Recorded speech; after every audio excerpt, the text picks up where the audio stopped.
Friends, स्वागत है आपका वेक्टर के इस नेक्स्ट लेक्चर में। इसके पहले लेक्चर में हमने क्या देखा था? वेक्टर क्रॉस प्रोडक्ट देखा था और उसकी 4 कैरेक्टरिस्टिक देखी थी। इस लेक्चर में हम क्या देखेंगे? उसकी रिमेनिंग कैरेक्टरिस्टिक देखेंगे। लेकिन उसके पहले हम एक दो चीज़ें रह गई थी पिछले लेक्चर में बताने की, वो मैं पहले बताती हूँ।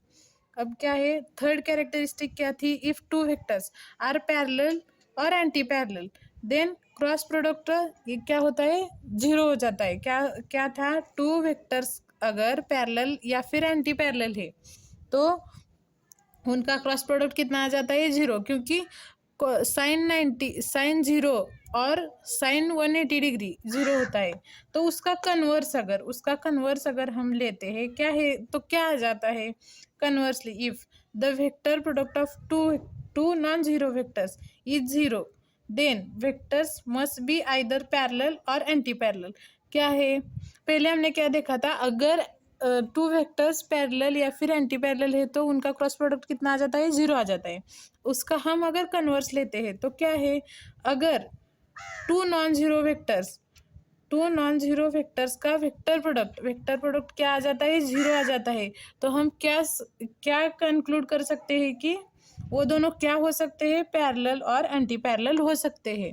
ठीक है। उसके बाद हमने फोर्थ प्रॉपर्टी देखी थी। फोर्थ प्रॉपर्टी क्या देखी थी कि अगर किसी वेक्टर का उसी के साथ अगर क्रॉस प्रोडक्ट ले तो क्या आ जाता है? जीरो आ जाता है। क्योंकि उसमें क्या, मैंने गलती से यहाँ पर बी बार लिखा था, वहाँ पर क्या नहीं है? बी बार नहीं है, ए बार है। तो क्या आता है? क्रॉस प्रोडक्ट की डेफिनेशन क्या है? Magnitude of A into magnitude of A into sine of angle between them 0 degree. तो आंसर कितना आ जाता है? 0 डिग्री आ जाता है। ये क्या हो गया? किसी वेक्टर का खुद के साथ ही लिया गया क्या है? ये क्रॉस प्रोडक्ट है। ठीक है। अब हम इसकी आगे की प्रॉपर्टी देखते हैं। क्या है कि vector product of rectangular unit vectors. अब रेक्टेंगुलर यूनिट वेक्टर्स मतलब क्या होता है कि एक्स वाई जेड एक्सिस के ऊपर जो यूनिट वेक्टर होते हैं वो क्या होते हैं? रेक्टेंगुलर यूनिट वेक्टर्स होते हैं। ये क्या है? एक्स एक्सिस, ये क्या है? वाई, और ये जेड। एक्स एक्सिस पे आई बार क्या होता है? Unit vector. वाई एक्सिस पे क्या होता है? जे बार क्या होता है? यूनिट वेक्टर होता है। और जेड एक्सिस पे क्या होता है? के बार क्या हो जाता है? यूनिट वेक्टर हो जाता है। अब हम क्या करेंगे? आई बार क्रॉस जे बार लेंगे, फिर जे बार क्रॉस के बार लेंगे, फिर के बार क्रॉस आई बार लेंगे। अब उसका क्रॉस प्रोडक्ट या फिर वेक्टर प्रोडक्ट क्या आ जाता है वो हम देखते हैं। ठीक है। अब हम क्या करेंगे? आई बार क्रॉस जे बार लेते हैं। ठीक है। तो क्रॉस प्रोडक्ट क्या आ जाता है? मैग्नीट्यूड ऑफ, मतलब क्रॉस प्रोडक्ट क्या आ जाता है? क्रॉस प्रोडक्ट की डेफिनेशन क्या है? मैग्नीट्यूड ऑफ आई बार। आई बार की मैग्नीट्यूड, आई बार क्या है? यूनिट वेक्टर है, तो उसका मैग्नीट्यूड कितना होगा? 1। फिर जे बार क्या है? इनटू मैग्नीट्यूड ऑफ जे बार, वो कितना आ जाता है? 1। ये दोनों क्या है? यूनिट वेक्टर है। और sine of angle between then, sine of इन दोनों के बीच कितना एंगल? रेक्टेंगुलर कंपोनेंट है तो इन दोनों के बीच का एंगल कितना हो जाता है? 90 डिग्री हो जाता है। तो इसकी वैल्यू क्या आ जाएगी? Magnitude of I bar cross J bar क्या आ जाएगा? 1 इंटू इन दोनों का प्रोडक्ट 1 और साइन 90 कितना हो जाता है? 1। तो ये क्या आ गया? 1। अब हम इसकी डायरेक्शन अगर निकालना चाहते हैं, देखिए वेक्टर प्रोडक्ट क्या होता है? एक ऐसा थर्ड वेक्टर जो क्या हो जिस इस प्लेन को नॉर्मल होता है। इस प्लेन को क्या? आई बार क्रॉस जे बार के प्लेन को क्या हो जाता है? नॉर्मल हो जाता है। जैसे हमने पहले देखा था, कहाँ, किस रूल में देखा था? राइट हैंड स्क्रू रूल या फिर राइट हैंड रूल में क्या किया था हमने देखा था। तो क्या है? अगर देखिए आई बार क्रॉस जे बार और थर्ड वेक्टर क्या होता है? इस प्लेन को परपेंडिकुलर होता है। तो अगर हमने क्या किया, यहाँ से आई बार क्रॉस जे बार लिया तो कैसे आएगा? आई से जे की तरफ आएगा और यूनिट वेक्टर की डायरेक्शन क्या आ जाएगी? ऊपर की तरफ, मतलब इस प्लेन को परपेंडिकुलर डायरेक्शन आ जाएगी। तो एक तो क्रॉस प्रोडक्ट की डायरेक्शन ऊपर की तरफ आ गई, लेकिन और वो क्या होती है? नॉर्मल होती है। इस प्लेन को आई बार क्रॉस जे बार प्लेन के नॉर्मल होती है। और हम क्या जानते हैं? इस प्लेन को आई बार क्रॉस जे बार के प्लेन को कौन सा वेक्टर नॉर्मल है? के बार का, मतलब जेड एक्सिस क्या है? एक्स वाई प्लेन को परपेंडिकुलर है, नॉर्मल है, और उसका यूनिट वेक्टर क्या आ जाता है, के बार, क्योंकि यूनिट वेक्टर क्या आ जाता है, क्या करता है, डायरेक्शन शो करता है। तो क्या आ गई, इसकी डायरेक्शन क्या आ गई, आई बार क्रॉस जे बार की डायरेक्शन क्या आ गई, पॉजिटिव जेड एक्सिस की डायरेक्शन, पॉजिटिव जेड। देखिए ये, देखिए हम क्या करते हैं, ऐसे जाते हैं ना, ऐसे देखिए आई से जे की तरफ, तो ऊपर की तरफ, ऊपर कौन सा एक्सिस है, जेड एक्सिस, और वो किससे शो करता है, उसका यूनिट वेक्टर क्या करता है, डायरेक्शन, पॉजिटिव जेड एक्सिस की क्या करता है, डायरेक्शन। तो क्या आ जाता है, आई बार क्रॉस जे बार की वैल्यू का क्या आ जाती है, के बार, थर्ड वेक्टर। अब हम सिमिलरली क्या लेंगे, जे बार क्रॉस के बार लेंगे, जे बार क्रॉस के बार, वो क्या आ जाता है, जे बार क्रॉस के बार, तो उसका थर्ड एक्सिस की वैल्यू जो क्या है, पॉजिटिव एक्स एक्सिस का यूनिट वेक्टर आई बार। सिमिलरली अगर हम के बार क्रॉस आई बार लेंगे, के बार क्रॉस आई बार क्या आ जाता है, के बार क्रॉस आई बार, तो उसकी क्या आ जाएगी, जे बार वैल्यू आ जाएगी। ये क्या हो गया, रेक्टेंगुलर यूनिट वेक्टर्स का प्रोडक्ट, क्रॉस प्रोडक्ट हो गया। तो आप याद कैसे रख सकते हैं, याद आप साइक्लिक की तरह, साइक्लिक ऑर्डर में लिखेंगे, मतलब याद रखेंगे। मतलब आई बार क्रॉस जे बार हो गया तो उसकी वैल्यू क्या आ जाएगी, के बार आ जाएगी। अगर हमने जे बार क्रॉस के बार लिया तो आई बार आ जाएगी, और के बार क्रॉस क्या लिया हमने, के बार क्रॉस आई बार लिया तो जे बार आ जाएगा। अगर हमने इसका उल्टा किया, इसका उल्टा किया मतलब क्या किया, जे बार क्रॉस आई बार लिया, जे bar cross I bar, J bar cross I बार, क्या करेंगे हम, जे बार क्रॉस, जे बार से आई बार की तरफ वेक्टर प्रोडक्ट लेंगे, तो क्या हो जाएगा, उसकी डायरेक्शन उल्टे तरफ आ जाएगी ना, इसकी, इस नीचे की तरफ आ जाएगी। देखिए यहाँ पर हम क्या करेंगे, right handed screw rule apply करेंगे, और इस तरफ क्या आ जाएगा, नेगेटिव जेड एक्सिस आ जाएगा, और उसकी डायरेक्शन हम कैसे शो करते हैं, माइनस के बार से। तो हम क्या करेंगे, हम क्या, अगर हमने देखिए, अगर हमने जे बार क्रॉस आई बार लिया तो क्या आ जाता है, माइनस के बार, क्या, क्योंकि क्या हो जाता है, उसकी डायरेक्शन चेंज हो जाती है, उसका, ये तो प्लेन है लेकिन वेक्टर प्रोडक्ट की डायरेक्शन नीचे की तरफ आ जाती है। राइट हैंड से अगर हम लोग देखेंगे तो, राइट हैंड से क्या करेंगे, हम देखेंगे तो क्या हो जाता है, उसकी डायरेक्शन नीचे की तरफ आ जाती है। सिमिलरली इन दोनों के केस में हो जाता है, के बार क्रॉस जे बार अगर हमने लिया तो उसका क्या आ जाता है, वेक्टर प्रोडक्ट माइनस आई बार, और आई बार क्रॉस के बार अगर हमने लिया तो क्या आ जाता है, माइनस जे बार आ जाता है। तो हम, आप अब क्या करेंगे, साइक्लिक ऑर्डर से याद रखेंगे। अगर आई बार क्रॉस जे बार है तो क्या आ जाता है, साइक्लिक ऑर्डर से। देखिए आई बार, हम अब एक साइकिल बनाते हैं, आई जे एंड के बार, ऐसी अगर, तो आई से जे की तरफ, जे से के की तरफ, और के से आई की तरफ। हाँ तो देखिए अब आई बार क्रॉस जे बार हमने लिया तो क्या आ जाता है, के बार पॉजिटिव, फिर जे बार क्रॉस के बार हमने लिया तो पॉजिटिव आई बार, साइक्लिक ऑर्डर, फिर के बार क्रॉस आई बार हमने लिया तो साइक्लिक है तो जे बार पॉजिटिव में आ जाएगा। लेकिन अगर हमने उल्टा किया, देखिए आई बार क्रॉस जे बार, उल्टा हम कैसे करेंगे, जे बार क्रॉस आई बार, ये तो उल्टा है ना, साइक्लिक ऑर्डर तो जे बार से आई बार से जे बार की तरफ है। अगर हमने उल्टा लिया जे बार से आई बार की तरफ तो क्या आ जाएगा, माइनस के बार आ जाएगा। सिमिलरली अगर हमने के बार क्रॉस जे बार तो उल्टा किया ना, तो उसकी आंसर क्या आ जाएगा, माइनस आई बार आ जाएगा। और उसके बाद अगर हमने आई बार क्रॉस के बार लिया तो उसकी वैल्यू क्या आ जाएगी, माइनस जे बार। निगेटिव क्यों आएगी, क्योंकि यहाँ पर डायरेक्शन चेंज है। और ऐसी तो दो चार इसकी इसकी ऐसी प्रॉपर्टी है, वो हम देखते हैं। तो हमने क्या देखा था, जे बार क्रॉस आई बार की वैल्यू क्या आ जाती है, माइनस के बार। सिमिलरली यहाँ पर हम क्या देखेंगे, माइनस आई बार क्रॉस जे बार की वैल्यू क्या आ जाती है, माइनस के बार।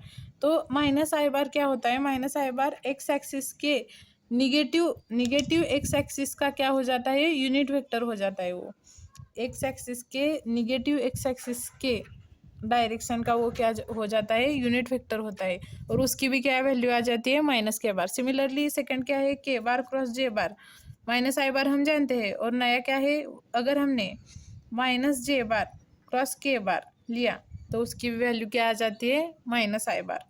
और फिर आई bar cross K bar is equal to जे बार आ जाता है, ये हम जानते हैं।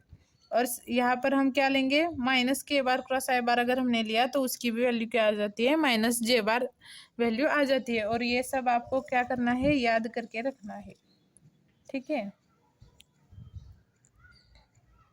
हमने इस लेक्चर के स्टार्टिंग में देखा था कि if two vectors A bar and B bar are parallel to each other then angle between them is 0।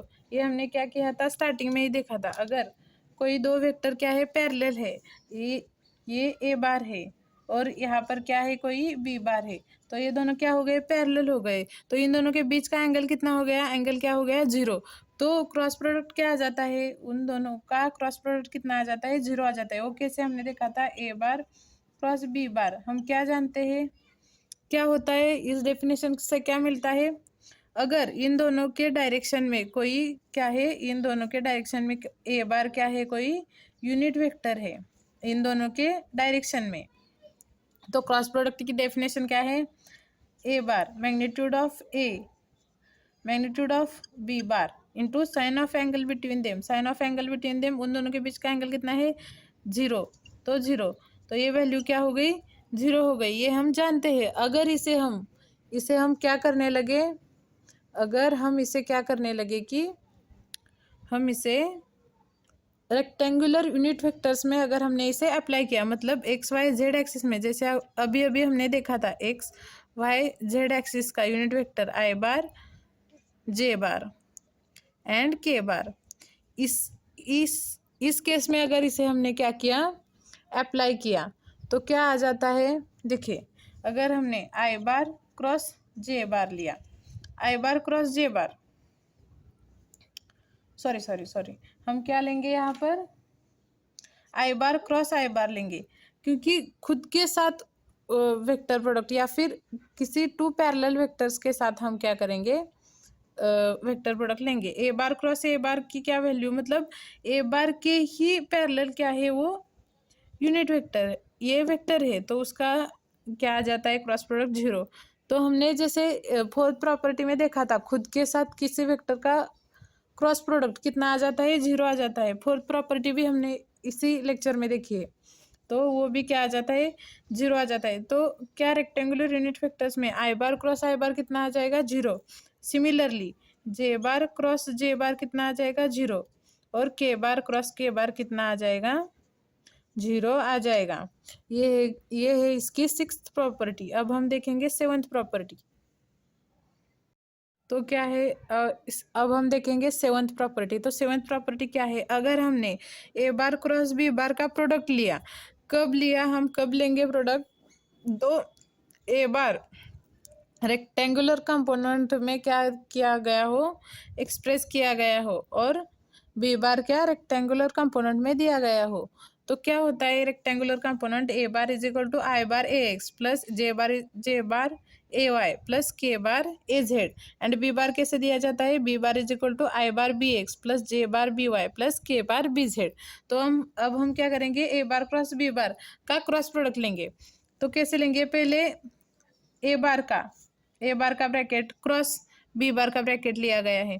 अब हम जानते हैं कि क्रॉस प्रोडक्ट की प्रॉपर्टी है कि वो क्या करता है, डिस्ट्रीब्यूटिव लॉ को फॉलो करता है। तो अब हम क्या करेंगे, आई बार ए एक्स से इस पूरे ब्रैकेट को मल्टीप्लाई करेंगे, फिर जे बार ए वाई से इस पूरे ब्रैकेट को मल्टीप्लाई करेंगे, और के बार ए जेड से इस पूरे ब्रैकेट को मल्टीप्लाई करेंगे, और फिर देखेंगे कि क्या क्या आता है उसमें। अब हमने जो फिफ्थ प्रॉपर्टी देखिए, उसे हम इस एक्सप्रेशन में क्या करेंगे, यूज करेंगे। तो अब हम लिख लेते हैं ये कैसे आ जाता है, देखते हैं। ये क्या किया हमने, अंदर क्या किया, मल्टीप्लाई करके लिया, मतलब डिस्ट्रीब्यूटिव लॉ का हमने यहाँ पर यूज किया। अब देखिए यहाँ पर क्या है, आई bar A x cross I bar B X plus, अब हमने ये इस ब्रैकेट को डिस्ट्रीब्यूट कहाँ किया, इस बी बार के ब्रैकेट को डिस्ट्रीब्यूट किया उस ब्रैकेट के ऊपर। अब हम क्या करेंगे, इस आई बार ए एक्स को इस ब्रैकेट में डिस्ट्रीब्यूट करेंगे, और ऐसा हम क्या कहाँ पर करेंगे, तीनों ब्रैकेट में करेंगे, और फिर हम फिफ्थ और सिक्स्थ प्रॉपर्टी का यूज करेंगे। ठीक है, अब हम इसको क्या करते हैं, अंदर मल्टीप्लाई करके लेते हैं, मतलब क्रॉस प्रोडक्ट लेते हैं, और लिख कर देखते हैं कि कुछ चीज़ें निगलेक्ट होती है और किसकी क्या वैल्यू आ जाती है। तो यहाँ पर क्या किया हमने, इस आई बार ए एक्स को अंदर मल्टीप्लाई कर लिया, जे बार ए वाई को अंदर मल्टीप्लाई कर लिया, के बार ए जेड को क्या कर लिया हमने, अंदर मल्टीप्लाई किया। कैसे, देखिए, I bar cross I bar into magnitude of A X into B X plus I bar cross J bar into magnitude of A X into B X plus I bar cross K bar into A X B Z. Similarly J bar cross I bar into A Y B X plus J bar cross J bar cross J bar into A Y B Y plus J bar cross K bar into A Y B Z. Third, के बार cross I bar into A Z B X plus K bar cross J bar into A Z B Y plus K bar cross K बार क्या हो जाता है, के बार cross K bar into ए Z B Z. तो इसमें अब हम क्या करेंगे, प्रॉपर्टी यूज करेंगे। हम क्या जानते हैं, आई बार क्रॉस आई बार कितना हो जाता है, 1 हो जाता है। किसी भी वेक्टर का खुद के साथ लिया गया क्रॉस प्रोडक्ट क्या हो जाता है, 0 हो जाता है। तो क्या कौन सी टर्म निगलेक्ट हो जाती है, वो हम पहले देखेंगे। तो ये फर्स्ट टर्म निगलेक्ट हो गई, ये सेकेंड टर्म भी क्या, जे बार क्रॉस जे बार क्या हो गई, निगलेक्ट हो गई। मतलब ये सब, ये 0 हो गई, ये 0 हो गई। कैसे हो गई, किसी ये दो वेक्टर का खुद के साथ क्या लिया गया है, क्रॉस प्रोडक्ट लिया गया है। और ये थर्ड टर्म के बार क्रॉस के बार की, ये भी क्या हो जाएगी, 0 हो जाएगी। अब रह गई ये 3 टर्म्स रह जाती है। तो हम जानते हैं आई बार क्रॉस जे बार की क्या वैल्यू आ जाती है, ये क्या है, साइक्लिक ऑर्डर में आई बार क्रॉस जे बार की क्या वैल्यू आ जाती है, के बार। ये हम जानते हैं, इसके पहले प्रॉपर्टी में हमने देखा था। यहाँ पर क्या है, आई बार क्रॉस के बार, तो यहाँ पर क्या आ जाएगा, माइनस ऑफ जे बार आ जाएगा। क्या लेना कैसे चाहिए था, यहाँ पर देखिए साइक्लिक ऑर्डर में नहीं है, साइक्लिक में कैसे चाहिए था हमें, के बार क्रॉस आई बार लिया होता तो हम जे बार लेंगे। तो यहाँ पर क्या है, आई बार क्रॉस के बार है, तो यहाँ पर क्या आ जाएगा, माइनस ऑफ जे बार आ जाएगा। ठीक है, ये सब हम डिटेल में लिखेंगे अभी, तो ये सब पहले मैं आपको समझाने के लिए बता रही हूँ। फिर जे बार क्रॉस आई बार, अब जे बार क्रॉस आई बार ये भी क्या है, उल्टा लिया हुआ है, उल्टा दिया हुआ है, तो इसी का भी वैल्यू क्या आ जाएगी, माइनस ऑफ के बार आ जाएगी। फिर जे बार क्रॉस के बार, अब देखिए ये क्या है, ये साइक्लिक ऑर्डर में है, जे बार क्रॉस के बार, तो उसकी वैल्यू क्या आ जाएगी, आई बार आ जाएगी। ठीक है, फिर के बार cross I bar, K bar cross I बार, ये भी क्या है, साइक्लिक में है, तो इसकी भी वैल्यू क्या आ जाएगी, इसकी वैल्यू आ जाएगी जे बार आ जाएगी। के बार क्रॉस आई बार ये क्या है, साइक्लिक में है। फिर के बार क्रॉस जे बार, के बार क्रॉस जे बार ये भी साइक्लिक नहीं है, उल्टा है, तो इसकी वैल्यू क्या आ जाएगी, माइनस आई बार।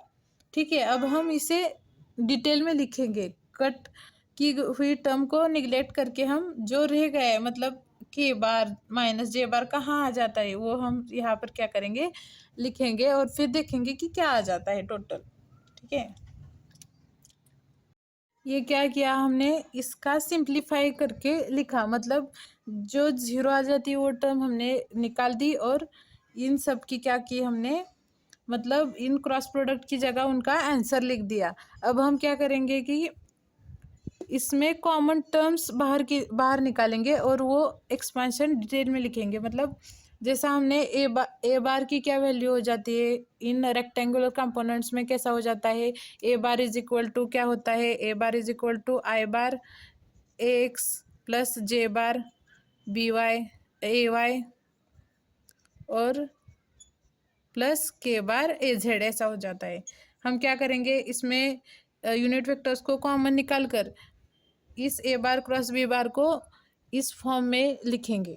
ठीक है, अभी हमने क्या किया, यहाँ पर आई बार कॉमन लिया, पहली टर्म क्या ली, आई बार ली, ए आई बार कॉमन लेने के बाद यहाँ पर क्या रह जाता है, ए वाई बी जेड माइनस यहाँ पर आई बार है, सेकेंड आई बार का है यहाँ पर, तो आई बार बाहर निकलने के बाद यहाँ पर क्या रह जाता है minus A Z B Y. पर फिर हम क्या निकालेंगे, माइनस जे बार को बाहर निकालेंगे, और वो क्यों लेंगे वो हम देखते हैं। पहले क्या निकालेंगे, माइनस जे बार को बाहर लेके लेंगे। तो यहाँ पर माइनस जे बार को निकाला तो क्या रह गया, ए एक्स बी जेड रह गया। तो हमने यहाँ पर लिख लिया माइनस, इसमें माइनस जे बार को हमने बाहर निकाला है, तो यहाँ पर क्या रह जाएगा minus A Z B x. देखिए अभी हमने अगर इसको अंदर मल्टीप्लाई किया तो ये प्लस हो जाएगा, तो ये टर्म एज इट इज आ जाएगी।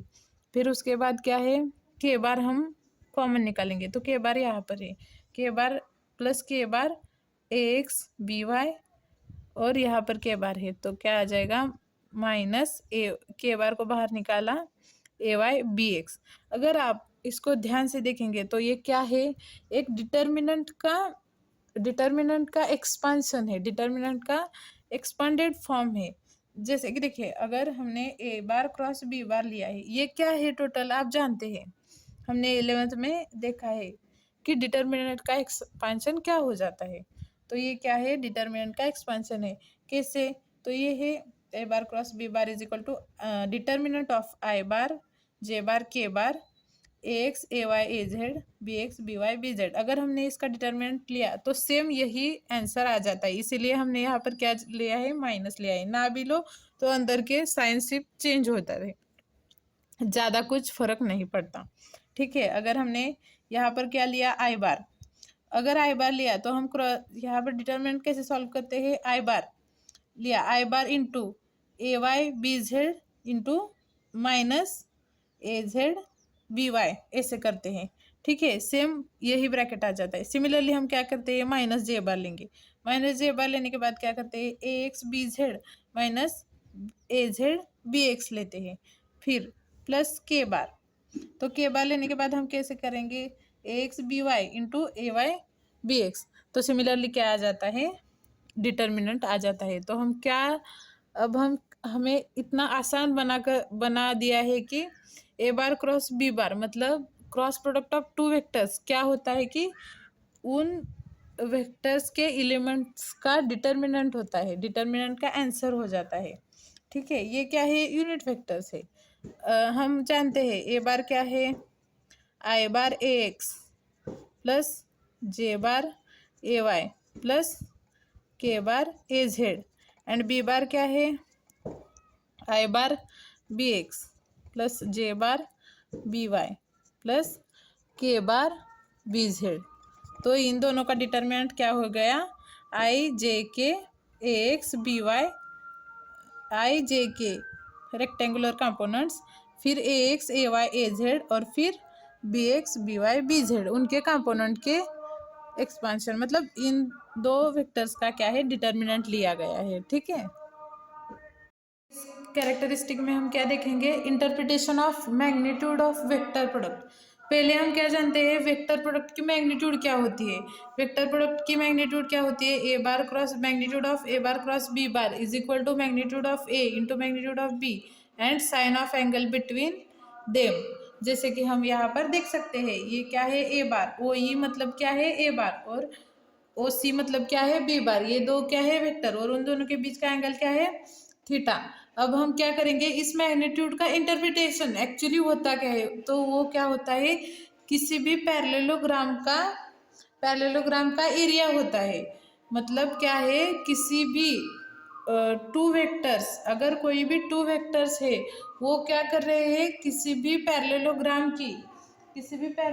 की क्या कर रही है, एडजेसेंट साइड्स को रिप्रेजेंट कर रही है। तो उनका क्रॉस प्रोडक्ट क्या शो करता है कि उस पैरेललोग्राम का एरिया शो करता है। किसी भी टू वेक्टर्स का vector product, magnitude of two vector product क्या शो करता है, उस वेक्टर्स ने बनाए गए पैरेललोग्राम का एरिया शो करता है। अब ये तो हम जानते हैं, magnitude of A bar cross B bar is equal to A B sine theta.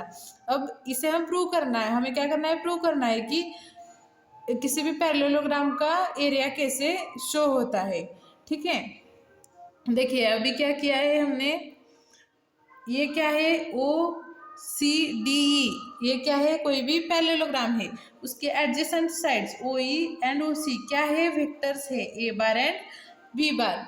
तो हम इसका क्या करते हैं, हम पहले एरिया निकालते हैं। एरिया कैसे निकालते हैं, किसी भी पैरेललोग्राम का एरिया, पैरेललोग्राम का क्या लेते हैं हम, एरिया कैसे लेते हैं, यहाँ पर लिखते हैं area of parallelogram O C D E is equal to कैसे लेते हैं, base O E, base O E into height, height मतलब क्या, सीपी। तो हाइट क्या है, सीपी। अब हम क्या करेंगे, सीपी की वैल्यू निकालेंगे। सीपी की वैल्यू क्या है, in triangle C O P में क्या है, साइन थीटा हम निकालेंगे। साइन थीटा कैसे निकालते हैं, परपेंडिकुलर इंटू हाइपोटेनियस, ठीक है। साइन थीटा क्या हो जाता है, साइन थीटा इस डायग्राम में साइन थीटा क्या हो जाता है, सी पी अपॉन, ये क्या है, हाइट है एच, सी पी क्या है, हाइट है, और साइन थीटा क्या हो जाता है, सी पी अपॉन ओ सी। तो क्या वैल्यू है, एच अपॉन बी, ये क्या है, बी बार है, ओ सी क्या है, बी बार है। तो हाइट की वैल्यू क्या आ जाती है, H is equal to B sine theta. तो हाइट क्या है, H into B, H is equal to B sine theta, मतलब सीपी की वैल्यू क्या हो गई, बी साइन थीटा, और ओई का मैग्नीट्यूड क्या है, ए इंटू सीपी की वैल्यू बी साइन थीटा। देखिए अब पैरेललोग्राम का area A B sine theta है, और वेक्टर, इन दो वेक्टर्स का क्रॉस प्रोडक्ट भी क्या है, ए बी साइन थीटा है। तो हमने यहाँ पर क्या प्रूव किया कि अगर कोई वेक्टर क्या करते हैं, किसी भी पैरेललोग्राम के एडजेसेंट साइड को रिप्रेजेंट करते हैं, तो उनका क्रॉस प्रोडक्ट क्या हो जाता है, उस पैरेललोग्राम का एरिया, मतलब क्रॉस प्रोडक्ट की मैग्नीट्यूड क्या करता है, पैरेललोग्राम का एरिया को शो करता है। ये हो गई हमारी 8th कैरेक्टरिस्टिक हो गई। अब हम देखते हैं 9th कैरेक्टरिस्टिक। क्या देखेंगे, लास्ट प्रॉपर्टी क्या है, several physical quantities are expressed in terms of vector product of two vectors. देखिए स्केलर में क्या देखा था हमने, टू वेक्टर्स का स्केलर प्रोडक्ट से हमें क्या मिलते हैं, कुछ क्वांटिटी क्या मिल जाती है, स्केलर क्वांटिटी मिल जाती है। जैसे कि हमने देखा था वर्क डन, एंड क्या देखा था हमने, पावर, वो क्या है, वो कहाँ से आ जाती है, स्केलर और dot product of two vectors. और यहाँ पर क्या है, वेक्टर प्रोडक्ट, मतलब टू वेक्टर्स का प्रोडक्ट लेने से हमें क्या मिल जाती है, वेक्टर क्वांटिटी मिल जाती है, और यही प्रॉपर्टी है इसकी। और उसके दो एग्जाम्पल हम यहाँ पर देखेंगे। पहला एग्जाम्पल क्या है, टॉर्क। टॉर्क क्या है, एक वेक्टर है, और वो कैसे कैसे हमें मिलता है, cross product of magnetic movement है, मैग्नेटिक फील्ड का इंडक्शन। मतलब टॉर्क क्या है, एक वेक्टर प्रोडक्ट का एग्जाम्पल है, और वो कहाँ से मिलता है हमें, cross product of M bar and B bar, मतलब magnetic movement and magnetic induction का क्रॉस प्रोडक्ट लेने से हमें क्या मिल जाता है, टॉर्क मिल जाता है। और सेकेंड एग्जाम्पल क्या है, second example relation between linear velocity and angular velocity. हमने 12th में देखा है, वो कैसे होता है, क्या है, linear velocity is equal to angular velocity into radius. ये दोनों क्या है, वेक्टर है। तो लीनियर वेलोसिटी हमें कैसे मिल जाती है, cross product of angular velocity and radius vector से मिल जाती है। ये दो क्या है, वेक्टर प्रोडक्ट के एग्जाम्पल है। वीडियो कैसा लगा मुझे कमेंट में बताइए, और मेरे चैनल को लाइक शेयर सब्सक्राइब कीजिए। Thank you.